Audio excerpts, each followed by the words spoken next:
Now, a major accident has occurred in the Bakshi Bazar area of Cuttack city in Odisha on November 8th.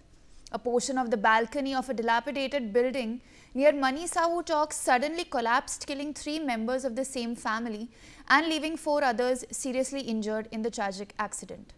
The incident caused panic in the entire area.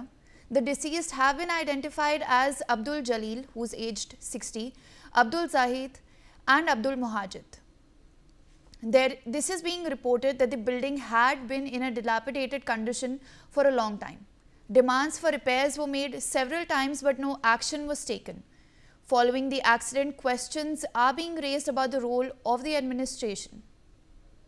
I am joined by my colleague Akshay Maharana. Akshay, 3 people have died in this tragic accident. What is the latest that you're gathering right now? देखिए 3 लोगों की मौत हुई है incident में और कहीं ना कहीं एक मासूम की भी इसमें जान गई है। तो कहीं ना कहीं अब सवाल ये उठ रहा है कि जब इमारत बहुत साल हो जाता है तो उसको इंस्पेक्शन करने के लिए क्या जिम्मेदारी उठाया जा रहा है, क्या किसकी जिम्मेदारी है इसको इंस्पेक्शन करने की।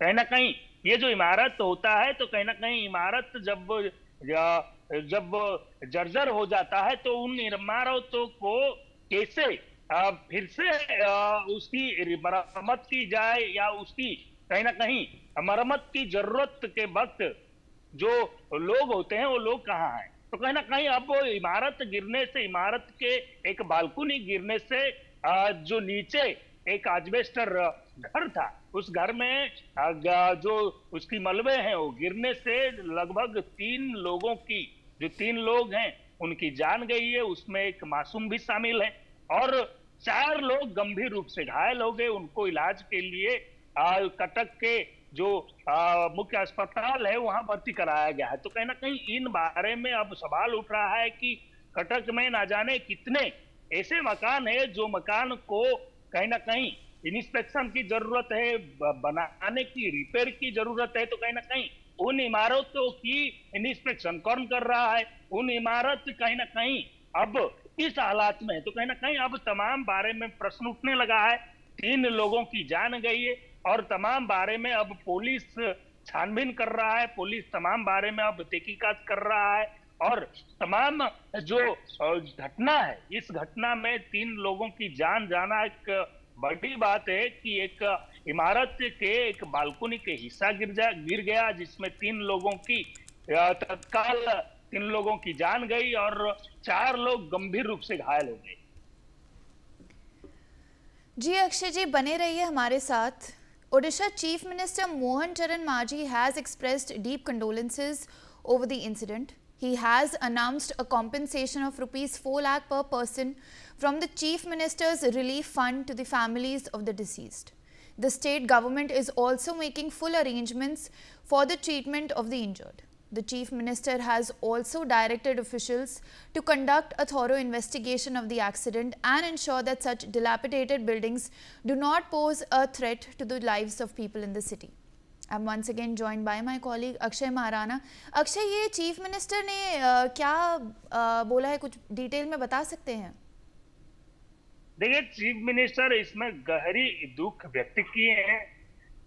चीफ मिनिस्टर तमाम बारे में जो इंक्वायरी है उसको भी कैसे सही तरीके से हो उसके लिए ही बोले हैं। तो कहीं ना कहीं तमाम बारे में जिक्र करते हुए चीफ मिनिस्टर बोले हैं कि इन इमारतों को कैसे इंस्पेक्शन किया जाए और कैसे इस जो इंसिडेंट जो हो चुका है उस इंसिडेंट की सही कारण की पता लगाया जा सके। और तमाम बारे में जिक्र करते हुए जो चीफ मिनिस्टर मोहन चरण मांझी हैं वो दुख व्यक्त किए हुए हैं और 3 लोगों की जान जाने पर गहरी दुख व्यक्त करते हुए उनकी परिवार को मुख्यमंत्री राहत कोष से 4 लाख रुपए पर पर्सन देने की घोषणा किए हुए। तो कहीं ना कहीं अब सवाल ये है कि तमाम जो इमारत है वहां इंस्पेक्शन ठीक तरीके से होता है कि नहीं। तमाम इमारतों में कहीं ना कहीं जिन इमारत की गिरने की ज्यादा चांसेस है वहां लोग जो रह रहे हैं उन लोगों को सतर्क करने की प्रशासन क्या कोशिश कर रहा है और तमाम जो लोग वहां रह रहे हैं उनकी सेफ्टी और सिक्योरिटी की जिम्मेदारी किसकी है। और कहीं ना कहीं जो इमारत है उन इमारत की गिरने की ज्यादा चांसेस होने के वजह से ये जो प्रशासन की जो लोग हैं वो लोग वहां पहुंच रहे हैं कि नहीं, वहां इंस्पेक्शन करके लोगों को सुरक्षित रखने की व्यवस्था कर रहे हैं कि नहीं, ये तमाम बारे में अब प्रश्न उठने लगा है। और मुख्यमंत्री मोहन चरण मांझी ने इसमें गहरी दुख व्यक्त करते हुए तमाम जो इंसिडेंट हुआ है इन इंसिडेंट के सही कारण पता लगाने की जो प्रशासन है उनको बोले हुए हैं और तमाम जो इमारत है उन इमारतों की इंस्पेक्शन करने के लिए कहीं ना कहीं एक हिदायत दिए हुए हैं। तो कहीं ना कहीं अब देखना यह होगा कि तमाम जो इमारत है उन इमारतों की इंस्पेक्शन कैसे प्रशासन करता है, कैसे लोगों की जान बचाता है। Thank you, Akshay, for joining us with all those details. Meanwhile, Assistant Fire Officer Sanjeev Kumar Behera has reported that the building ground plus 5 floors had a balcony piece collapse from the top floor. When the balcony slab fell, the room beneath it took the impact, injuring 3 inside. He added, and I quote, "Our fire service personnel promptly rushed them to SCB Medical, but the 3 men were declared dead in the hospital." Let's listen in. देखिए, आज 4:45 को एक call है कि एक जो Shubham apartment हमारा मणि south चौक बक्सी बाजार कटक में है, वो जो जी ग्राउंड प्लस 5 का एक अपार्टमेंट है, वो टॉप फ्लोर का बालकनी से एक पीस कोलैप्स हो गया। नीचे एक एस्बेस्ट का रूम जो था उसका ऊपर जो गिरने से वो रूम में जो 3 आदमी थे वो सीवियर इंजर्ड हो गए, एक लेडीज माइनर इंजर्ड हो गया। वो चारों को हमारा जो fire service personal promptly attempt करके वो कॉल हमारा एससीबी जो मेडिकल को हम शिफ्ट कर दिए, लेकिन मेडिकल में वो जो 3 जेंट्स थे उनको डेथ डिक्लेयर किए। जो लेडीज थे वो स्टेबल थे, वो माइनर इंजर्ड थे। Now, Congress MLA Sofia Firdaus has also made a statement calling the incident very sad and unfortunate. She says these unsafe buildings should be barricaded to prevent anyone from entering them. I demand immediate action. An inquiry should be conducted to uncover the truth. And action should be taken against those responsible for the incident. Let's listen in. ये बहुत ही दुख भर दुर्घटना हुआ है, जिसमें कि एक बहुत पुराना बिल्डिंग, अनसेफ बिल्डिंग था, जो कि गिर के परिवार के 3 लोग का डेथ हो गया है। 2 लोग मुख्य हैं, फादर, उनका बेटा, फिर उनका नाती, तीनों का डेथ हो गया है। तो इस टाइप का जो अनसेफ बिल्डिंग का खबर बहुत सारे राज्यों से रेगुलरली आता है। राजस्थान से भी एक स्कूल बिल्डिंग गिर के बच्चों का कुछ डेथ हो गया था।